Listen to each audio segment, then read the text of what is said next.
Hey, Rick. Hey, Em. So, tomorrow's Valentine's Day. Yeah. So I guess that means we have to do the love thing. Welcome back, all you sibling people. We're doing the love thing.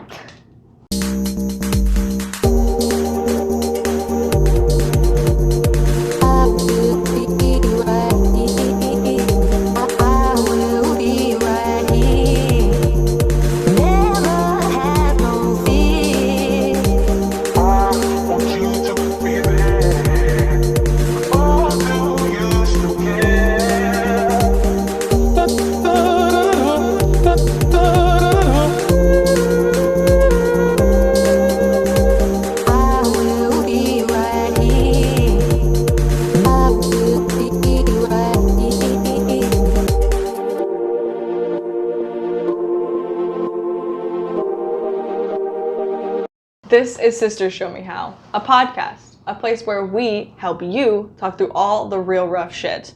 I'm Romantic Rick, just for the moment. Host of Sisters Show Me How and your how-to sister. And I'm Enchanted M, co-host of Sisters Show Me How and your other how-to sister. You know, Em, I may not participate in Valentine's Day, but I do participate in love. Okay, wait, actually, that sounded a lot creepier out loud than it did in my head. Just a smidge. I just mean that I love people. Okay, fair. We love love. We love love. We love loving people. We love loving love. We love all the love. We love, love, love, love, love, love, love. La, la, la, la, la. So love. What is it, actually? Where does it come from? And how do I get some of that? Let's talk about it. Your first love and your last love is always self-love. My fortune cookie from last week. Beautiful. Okay, so I did look up the official definition of love. Okay. And I hated every single one of them. Sweet. So, I wanted to see what we thought love was first and what our idea of the definition of love was before I gave you some shitty ass, who was it that gave me this? Shitty ass Oxford dictionary definition. So Em, what do you think love is? What's your love definition? Okay. I think that it can be the desire to be with someone, to want what's best for them, to admire them, to miss them when they're gone, to worry about their health and their happiness. But mostly, I think that love is to care about someone or something as much as you care about yourself. Not more than, because that's not healthy. Just to clarify. Asterisk, but not more than. Equal to, but not greater than. Yes. Where does the alligator's mouth eat? Like second grade math shit. Oh my god. I think that's great. That's a very in-depth dictionary or definition. That's a very in-depth definition of that. My definition is essentially a choice made to accept and respect another individual as they are. Okay, I love that. Yeah, I know. I'm like, I love that definition of love. So cute. There's so much love in the air. My God, I could vomit. Love. Oh God. But yeah, my family honestly gets sick of hearing it, but I always tell them love is a choice. It's not a feeling, it's a choice. I always go back to, this is about soulmates, but I think it applies to love. That quote from Friends where Monica and Chandler are talking because Phoebe thinks that she met Monica's soulmate. Right. And so Chandler's like, he's your soulmate, you want to be with him and live in a house of cheese. Whatever. And Monica's like, you don't believe in soulmates? I don't believe in them either. But I think that we choose to love each other and we work hard at our relationship. Some days, really hard. Yeah.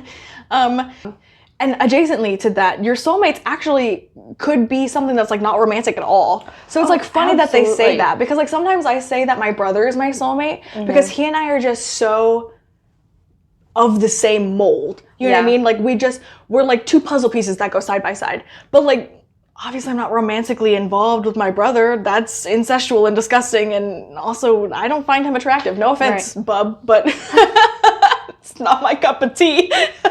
That's probably good. No, that's great. Absolutely, things would be really uncomfortable.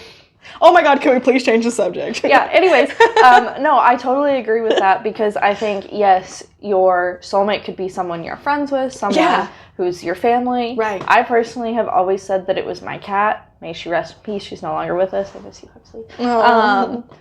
So, yeah, I don't think that a soulmate has to be a romantic partner. No, it's just like a mate of your soul. Yo, that's my mate. That's my friend. That's the one that matches you the most. Yeah, that's my friend. That's my buddy. Yeah.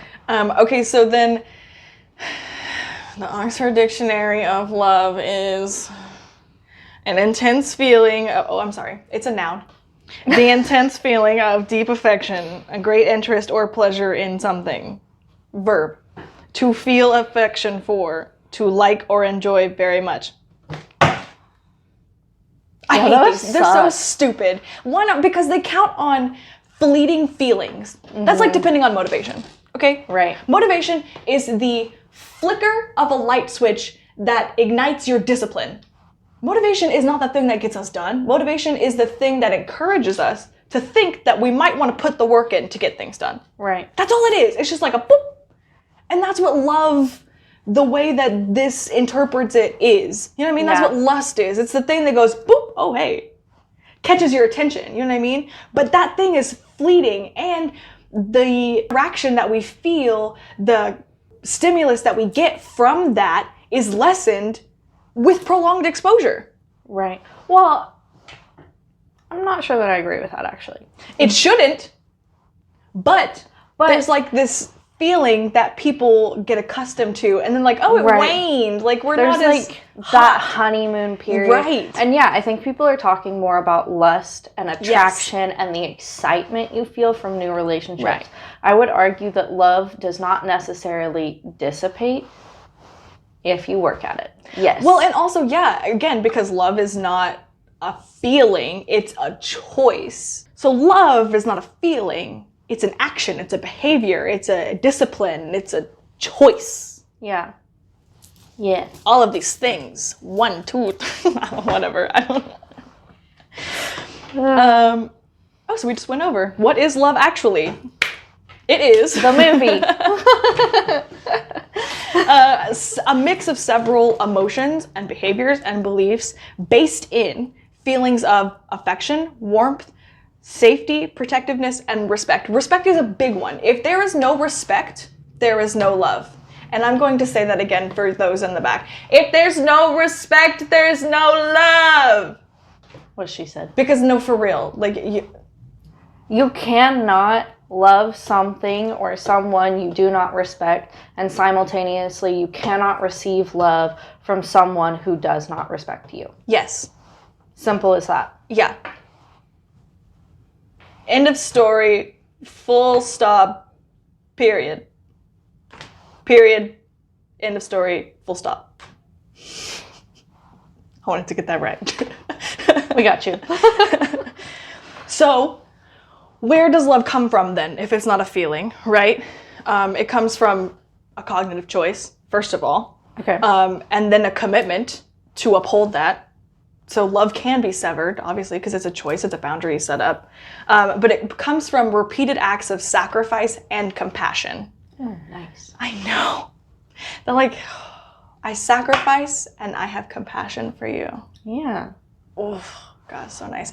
This is not to be confused with lust, which comes from your pants, which is a lesson that Em and I both know a thing or 3 about, right?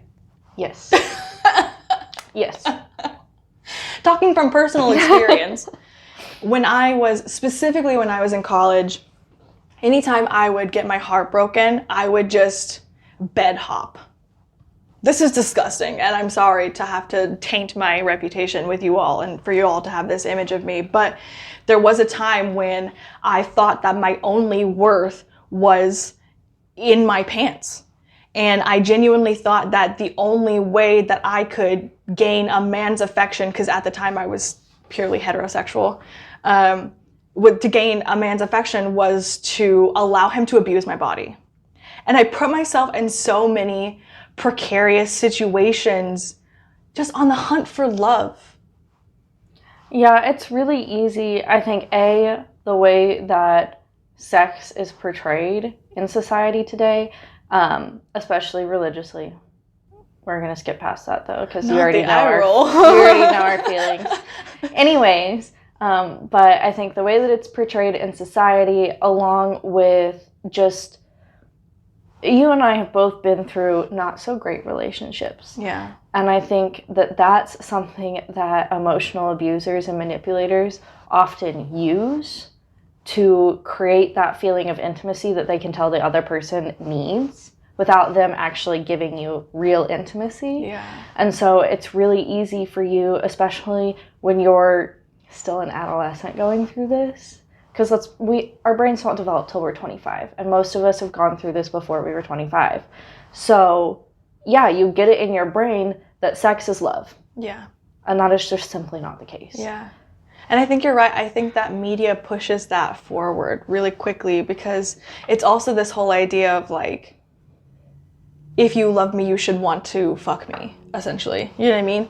But the problem with that is some of us can have romantic love for an individual and not have any sexual preferences at all. Yeah. So it's like, or like us, specifically, I was confusing love with sexuality. Yes. Like, a big issue at the beginning of my relationship with my current partner was our sex drives. And it was because I was thinking that I was a very hypersexualized individual. I was thinking I had a high sex drive. I was like, I want to fuck like rabbits. I want to be going at it all the time. Like, if you're not fucking me, like, at least 5 times a week, like, do you even love me? You know what I mean? And it went with that whole thing, because there's that joke throughout media of like, once you get married, oh, we only fuck like once every 2 months, every 6 weeks, like whatever, you know. Only fuck on the high holidays. When I was in college, I bought a 12-pack for the weekend. Now I buy a 12-pack for the year, and it lasts me all the time. Like, it's so stupid. And that's not, and genuinely, like, that's not healthy. You know what I mean? Like, the basis of the foundation for your relationship should not ever be sex. No. And the basis for your finding love, feeling love, accepting love should not also be sex. Because again, like, your body is the least interesting aspect of you. And so therefore, sex should be one of the more boring aspects of your relationship. Like, it should get more fun and more exciting the more you know that person mentally, emotionally, spiritually. And it's not to say that you guys can't still have sex and enjoy it. Oh, no, because you absolutely should. Yeah. Ideally, unless you're like asexual or something, totally fine. But if you are a sexual person and you want to have sex, we are not saying don't have sex. Right. Just to make that clear. Right. We're just saying don't establish your worth within how much sex you are getting or not getting. Absolutely. Because like I said, in the beginning of my relationship, I was thinking I had a high sex drive. Mm-hmm. And my partner was saying like, yeah, my sex drive is not that high. Like, I don't need it that much. And I was like, oh, so you don't love me? Like, you don't want to have sex with me right now? Like, you must not find me attractive. Yeah. And like, that was like where I thought the love would come from, is in a physical manner. Yeah. And it was wild to me to be able to like finally step back and recognize that I do not have a high sex drive. I don't need it that often. Yeah. Like, that's one woman stereotype I'm kind of glad exists, and I'm glad that I get to abuse and like benefit from, is because I don't need sex that often. It's kind of nice, because sex is messy. It is. It really is. It's That's the other thing. Media portrays it, not porn, but other media portrays it as this beautiful, wonderful, happy thing. Everybody finishes at once. There's no cleanup. Nobody's sweaty. It's all fine. Nobody's sweaty. Nobody smells. Right. Whereas, like, in reality, everybody's sweaty. There's stuff everywhere from both parties. All of the parties involved. Sticky, and, slimy, sweaty. Some things are crusty. Ew. And if you don't clean up areas, infection happens too, which is not fun. No. Yeah. Anyways, now that we've derailed. Yeah, this was about love, not sex. We've given sex too much limelight. Let's get back to the love. The point to that was just that it's easy to find love in all the wrong places. And sex is a really easy rabbit hole to go down when you're looking for love in all the wrong spots. When what you really should be doing is, looking for love in places where you would least expect it, like maybe yourself or in other people that, you wouldn't maybe offhand be like originally attracted to, or you wouldn't think that like you could establish a relationship with this person, but after you talk to them for 5 minutes, you're like, oh shit, I actually kind of like this person. Yeah. That was, honestly, it's funny because the place that I found love the most where I didn't expect it was with my mom. I think that's interesting because that's definitely a very personal family dynamic. Yeah. Because I think oftentimes people expect to find love from their mothers. So. Yeah, but growing up, like, my mom and I kind of had like a really rocky relationship. Mm-hmm. And so as an angsty teenager, I was like, she doesn't love me. Fuck that. We're fuck that. Yeah. But then, like, and I wholly expected, like, if I could tell 15-year-old me that we have a relationship with my mom, she'd be like, shut up.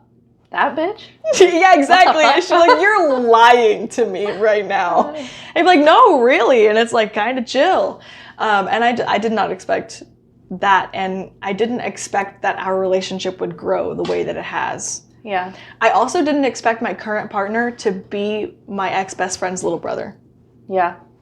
I think also if you had told 15-year-old me who had just met my partner at the time that little twerpy freshman was going to be her lifelong partner, I would be like, ew, what the fuck? Are you sure about that? Because he's kind of goofy. We need to check in with somebody. She'd be like, Rick, what are you doing? She's lost it this time, folks. She's lost it this time. And I would have to convince her that, no, we are actually really very happy. That's great. Yeah. What about you? How have you found love in all the wrong places? I mean, obviously, Rick threw herself under that bus. I have to as well. I also went through my bed hopping days. I think that we're just a bunch of sluts around here. I think that's pretty common in this day and age. You know, I think people talk about having like a hoe phase. And honestly, I'm not going to shame that. I'm not necessarily going to condone it because you have to be aware of what you're doing. What we were doing was not safe. It was not safe. It wasn't healthy. Smart. And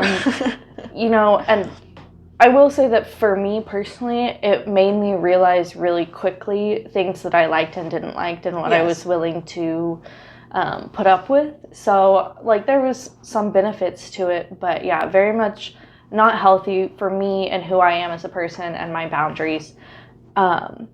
So before actually though I went through my bed hopping phase, I was in a relationship with the person that I thought was going to be my life partner. Mm-hmm. And ended up not working out. And then in healing from that, realized that that was not a healthy relationship. And I went through a really hard time afterwards because obviously, if you think that somebody is your life partner and they end up not being your life partner, it's really hard. It's gut-wrenching. Yeah.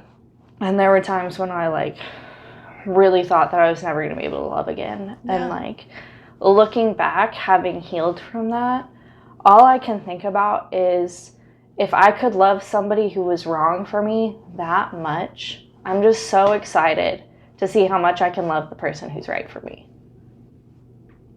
Oh, that was cute.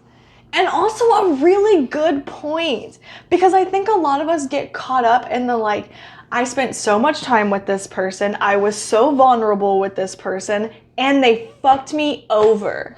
Yeah. And then it's like, I never want to do that again. But it's like, okay, but how rewarding were those moments in the present moment? You know what I mean? Right. Just because you're hurt now does not mean that it wasn't still so comforting to feel like you could be vulnerable and have a safe space with this person. And imagine how much more rewarding it will be when that person is actually a safe space for you, when they can actually take on your vulnerabilities and build you up and make you feel better, stronger, wiser, bolder, more empowered you. Absolutely. Absolutely. Yeah. Yes. Because all I can think is like that was such a toxic relationship. And yeah, like you said, if I'm with somebody who's actually safe for me, it's going to be so much better. Yeah. And then it taught me that I am capable of that kind of love, because for a while I didn't know if I was. Anyways, before I skip right over that. So it taught me a lot. Yeah. And one of those things is it taught me what love isn't. And this is a really big thing, guys. If you are in a relationship with somebody, no matter if it's romantic, platonic, anything, the majority of your relationship should be positive. Yeah. They all have ups and downs. There's always going to be negative aspects. But if this is like a graph and this is your baseline of neutral and anything below is negative and anything above is positive, the majority of your ups and downs should still stay above that middle line. Mm-hmm. If you get to, I'm going to say like 50% or more are dipping down below negative, it's not your relationship. Yeah. You shouldn't be in it. It's probably toxic. Yeah. If it's making you question your reality, if it's making you question your standing or how much space you're taking, if it's making you feel disrespected, if it's making you feel belittled or made to feel shame in any way, like, please reevaluate. You are worthy of true, healthy, vulnerable, intimate love, and you deserve that. And you can find it. Yes, it is available. It does exist. It's not just a fairy tale, we promise. Yeah. I think the best way to prove to you, too, that it's not a fairy tale is to remind you that your first love and last love is always self-love. And the funny thing, I think, based on personal experience, is that no one ever really talks about how hard self-love is. Mostly because a lot of us don't know what the fuck real love is. So therefore we don't know how to show ourselves real love. So it's hard to learn a new way. It's hard to shift your perspective into recognizing I've not been loving myself appropriately and I need to adapt my behaviors in order to do so. Yeah. If I may, I think also it wasn't super prevalent in society until recently, mm-hmm. because I think often self-love was thought of as being arrogant. Yeah. And that's just simply not the case. Yeah. That's just the way that they convince you that you don't deserve the space that you take up. That's just the only way that they try to disempower you. Because society, especially capitalism, benefits off of you feeling poor about yourself. Yeah. That's how they get you to get anything. Yeah. That's how they turn you into a consumer, is to make you feel like you need anything more than what you have to fill the holes that are present. Yeah. And I think the hardest part about that is just the grief that you go through, you know? But another thing that they don't talk about, and that I wish they would more, is about how genuinely beautiful self-love is. Because there are no words to describe how much worth you feel and how deserving you finally... Is there another word for feel? realize. Yeah, it's a truly beautiful experience to love yourself. And they don't express enough, I feel like, in mass media, how grateful you start feeling and how worthy and vulnerable and intimate, like with yourself. And it's just like this aura of warmth and security, and I could physically start crying now just like thinking about it, because it's just and something I never had before. I never had any love for myself. I just always thought I took up too much space. I thought I had too many opinions. I was too loud, too bold, too everything. And to like look at myself and to accept myself as I am and to respect the space that I take up. It's just amazing. It also gives you such a feeling of relief. Dude, because yes. my God, to not love yourself, you're fighting yourself. You're fighting Every your day. own brain, your own emotions, your own body. And it's hard. It's really, really hard. Yeah, it is. And it's exhausting. Mm-hmm. So if the goal here is to find love, and we already know that it's hard, we came up with a little perspective shift to help you find love within yourself, because as within, so without. We've got to find that love for ourselves first, and then we can find it within other people, right? So the perspective activity is to grab your notebook and your pen and paper or your phone, whatever you can think things out physically on, and ponder these 3 questions. What are the things that I sacrifice for myself? What are the things that I commit to myself? And how can I love myself better? You want to go first, or you want me to go first? I can go first. Okay, go for it. Mine's shorter. That doesn't sound good. I don't know if that makes me sound wordy or me sound like I don't love myself. You caught me, guys. It's a sham. This is all a crock. I hate myself. No. But so the things that I sacrifice for myself is I sacrifice some of my time. Okay. In order to do things that I enjoy. Right. Because sometimes I come home and I'm like, I'm so tired. And all I want to do is sit on my ass and scroll on my phone and just rot in bed. And so sometimes I have to sacrifice that time that I feel like would be more restful, which is probably not. But sacrifice some of that to do some of the things that I actually enjoy.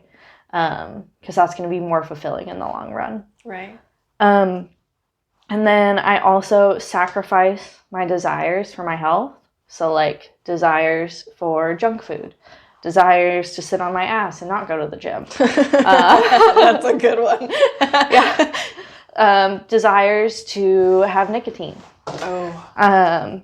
Because I want to make the healthy choices. A, so I feel better in the present. But B, I also want to have a future. And I want to feel good in the future. Right. And so, yeah, I have to sacrifice some of those desires and have a little bit more discipline. 1 marshmallow now or 2 marshmallows later? Yeah.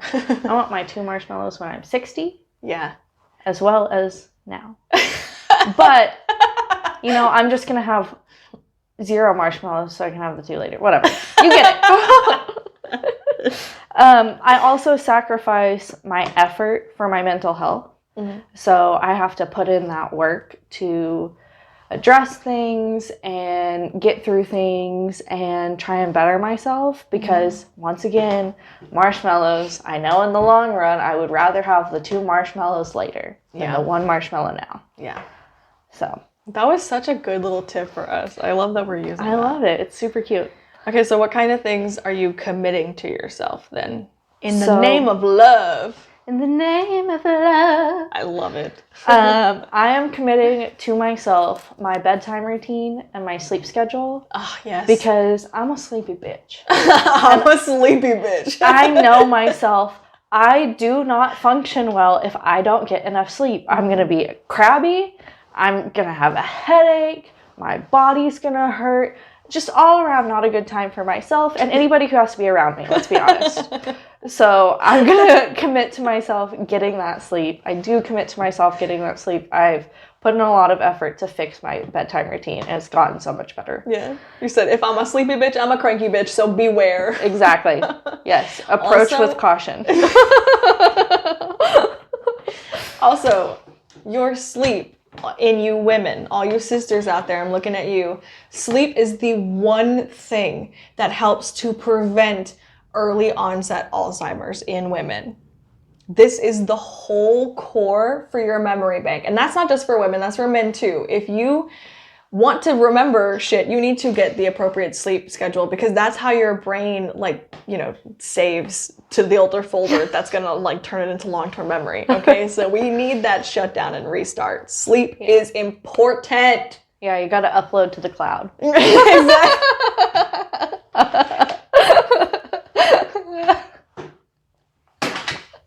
That was the cheesiest tech joke ever. My partner's gonna be so proud. You started it. Again, your brain is just a shitty computer. If you don't upload to the cloud with an effective amount of time, it's not gonna happen, and you're gonna lose some shit. Yeah, you've only got like 64 gigs or some shit. You'll end up canceling mid-download, and you'll skip half of it. Okay, so we're committing to our bedtime routine. What else? Yes. So I'm also committing to my boundaries. Oh, yes. Thank God. Especially a big one for me is I tend to take on too much shit. And I overcommit myself. I might have done it today. Anyways, so... That's fair. So my boundaries, I'm committing to saying no when I need to stay home and rest, or if I have other priorities. I'm committing to my boundaries. Does that mean we're a priority? Yeah. Otherwise, I would be leaving right now. Or I'd already be there. I'm also committing myself to freedom, especially of expression. I am not going to limit myself to one box. You know, I'm not going to be just a hipster. I'm not going to be just a goth or any sort of that shit, because I feel like, especially when I got into like high school, I really was like, I need to have my set identity. But I like things from different boxes. Yeah. So you know what? I'm just going to pull things from the boxes and set them around myself and within myself, and I'm not going to sit in a box, because fuck the boxes. I don't want a box. I'm just going to be surrounded by boxes. Yes. I love and that. I'll pick and choose the things that I want from each box. I love that. That's so cute. Okay, so what about loving yourself? How are you going to love yourself better? Okay. Showing up for myself more, more discipline, so cleaning up more. I feel better when my space is clean. Yeah.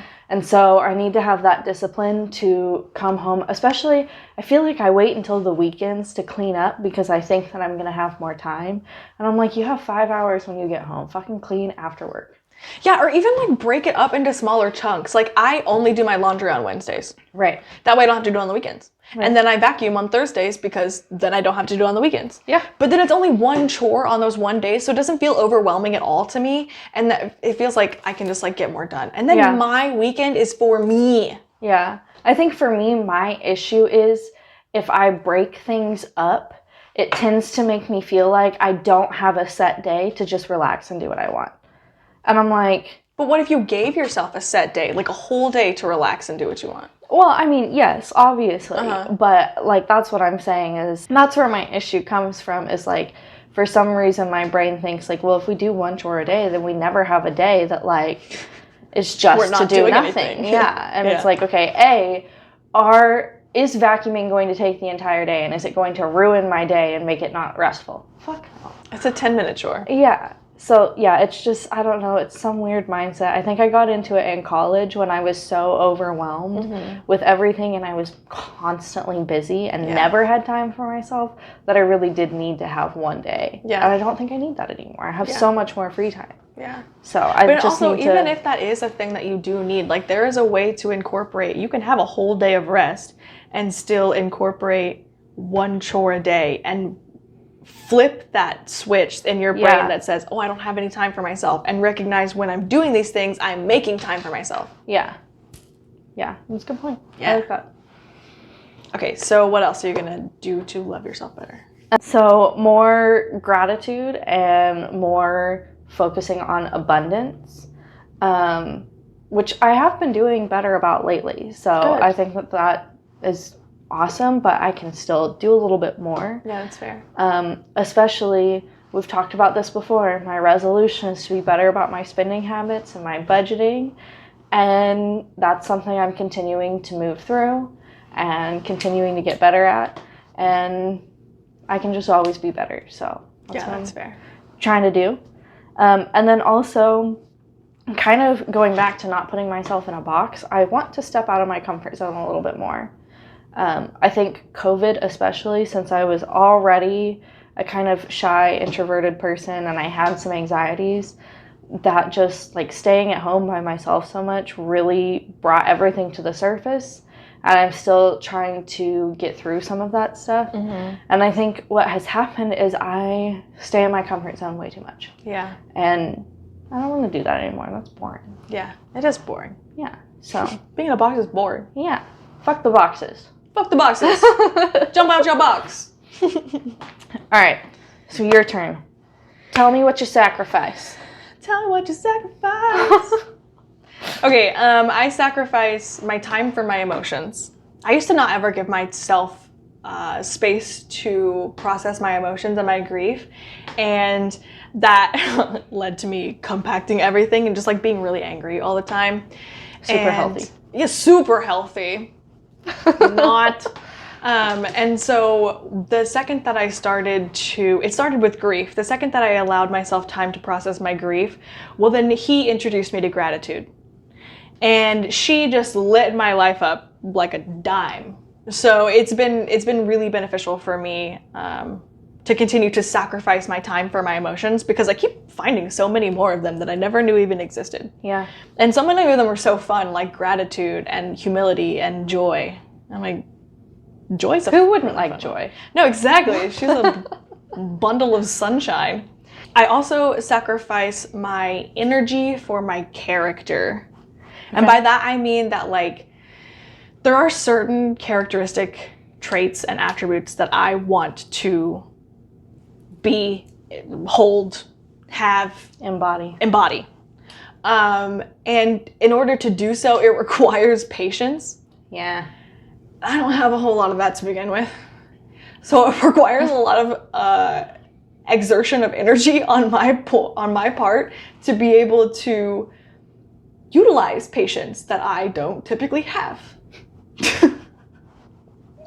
So, I feel ya. I also sacrifice my time. I sacrifice a lot of my time for myself in the name of love. I sacrifice my time for financial stability, for my ease of life, which is going to work. And yeah, honestly, we all do that. This is like the one line that actually gets me to work sometimes. Like when I recognize that I'm not going to work for them. You know what I mean? Like, I'm not going to work because the company that I work for wants me to show up today. That's a great perspective shift. Yeah. Like, I'm going to work because I want their money. I want to keep my house. Yeah. And I want ease of living the way that I have it so far. And in order to do that, I need to sacrifice 8 hours of my time to go do some stupid shit for these other people. Yeah. And sometimes that is the only thing that gets me out of bed. Valid. Because it's got to be something I want to do. If it's not my idea, I don't want it. I also sacrifice my wants for my needs. Sometimes we have to be an adult, and you can't have 4 sodas a day. Yeah. Your gut can't tolerate it.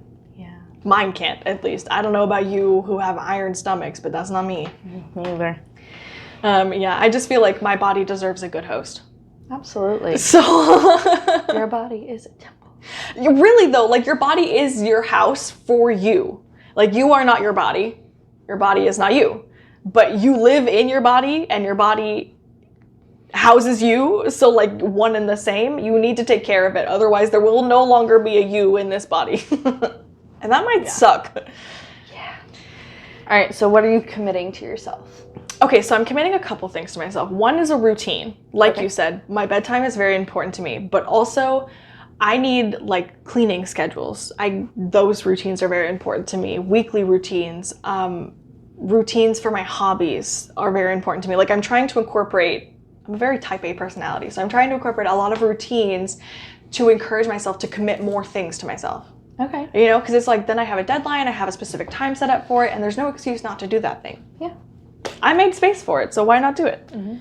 I'm committing creativity to myself because my brain needs time to play, and it deserves a stress-free environment, and creativity is the best way to allow my brain to just kind of bleh. Bleh. You know? Brain barf. I'm committing a boring life to myself. Okay. Because my previous childhood, there was just chaos all the time. Even in my late teens and my early 20s, it's just chaos. And I was begging and pleading for a boring life. And now that I have it, I've recognized what a gift it is, and I continue to commit that I will keep things boring. And that means, you know, standing up for my boundaries and sticking up for myself and making sure that I stay the confrontational bitch, because when you confront things in your life that do not work, that are not aligned, then that's no longer an issue. You know what I mean? Like if you confront it, it's either going to stop being a problem or you're going to find a solution. Those are the same thing. So if you confront a problem, you're going to find a solution, whether that is fixing and or getting rid of it, compromising or getting rid of it. Yeah. All right. What else? Freedom of expression. I too am no longer putting myself in a box. I'm not restraining myself from being too much, too whatever. Right. If they want less, they can go find less. Absolutely. Yeah. I just am who I am, and if you don't fucking like it, then that's fine. It's your problem. You don't have to. That's your problem. You can stop looking at it. You can stop listening to it. You can stop breathing my air. Yes. Okay, so what are you going to do to love yourself better? Okay. More follow through. I need to stop trying to depend on motivation and depend more on discipline. Yeah. Because like I said earlier, motivation is just the flicker of the flame that gets discipline going. Motivation is not the work, it's the spark that starts the flame, you know? Mm-hmm. I deserve to be a safe space for myself, and I can't do that, I can't be that if I won't follow through with the things that I decide to do for myself and show up for myself. Mm-hmm. I deserve a safe space. Yes. And I need to do that to make that for myself. You deserve a safe space, and you need to do what it takes to make that for yourself. I just want to everyone make sure you all deserve a safe space. Yes. I'm going to incorporate more fun. Okay. And by that I mean I'm not going to save my pretty journals for only the good art and the good poems. I'm going to devour all my best stuff. I'm going to do all the loud things. I'm going to make all the messes. I'm not going to just sit in this one tiny, neat little space because it looks best. Mm-hmm. I'm going to just do all the things. Yes. I'm going to run with my arms flailed out. Yes. Use your good china for every day. Yeah. If the house is a mess, then that means that you had a good time. Yeah, exactly. Like as long as it's not a pigsty and there's no mold or critters, like it's fine. Yeah. Another way I'm going to love myself better is to use the phone less. Okay. I genuinely feel like my phone is a huge detriment to me, and I waste so much time on it. It ruins my self-talk. It takes all my energy. I'm so sick of it. Mm-hmm. I'm so sick of it. The last way, and not the least way, is to focus more on health and longevity. Because I want to live to be like 107 years old. Mm-hmm. And I'm not going to do that if I'm forgetting to brush my teeth. If I'm... Yeah. What else do I do that's really bad for me? If I just keep eating shit food, if I don't take proper care of my gut, if I don't get this thing on my head checked out. It's a good one. Yeah. Get your lumps and bumps checked, people. Yeah.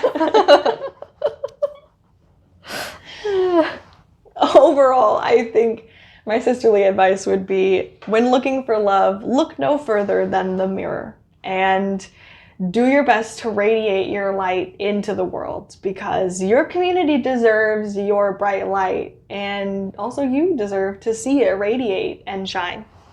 So chew that over and then come see what we're going to do about it. As for today, we are so glad that you came to chit chat with us. And as always, feel free to take what you need and leave what you don't. And then join us in the next chat when you feel like it. Or take a break from the talk and watch us get some actual work done on our DIY channel, only on YouTube. Don't forget to check out our other social media. We post how-to guides and bonus footage from previous episodes. And while you're there, why don't you tell us what's going on in your world? We want to help. After all, that's what a sister's for. Bye, guys.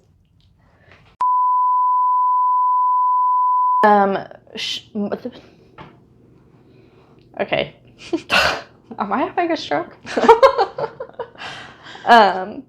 Speaking of days that are hard, the percentages should be that it's not all that hard, right? You know what I mean?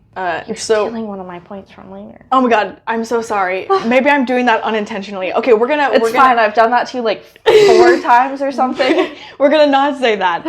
And I don't know where to go from there, but that was a good segue out of that. Really, okay. So it's a great place to look at love for. Sex is a great place to look for love in all the wrong places. Fuck, I lost it. God damn you. You can do it. But what you really should be doing is, I don't know, maybe looking in places where you would least expect to find love. Like that closet that you never open anymore. You see what's going on in there. Nope, that went weird. Yep. Yeah, that was weird. Talking about people outing themselves? I know, right? At that point, that's what it sounds like. There are no words for... I just lost that whole thought. It's just a very beautiful present, and clearly there are no words because I cannot think of them. Just that's what is. Okay, reboot. Do more fun things. Okay. I'm just going to do more fun. Or take a break from the work and what? You were so close. So close. Okay.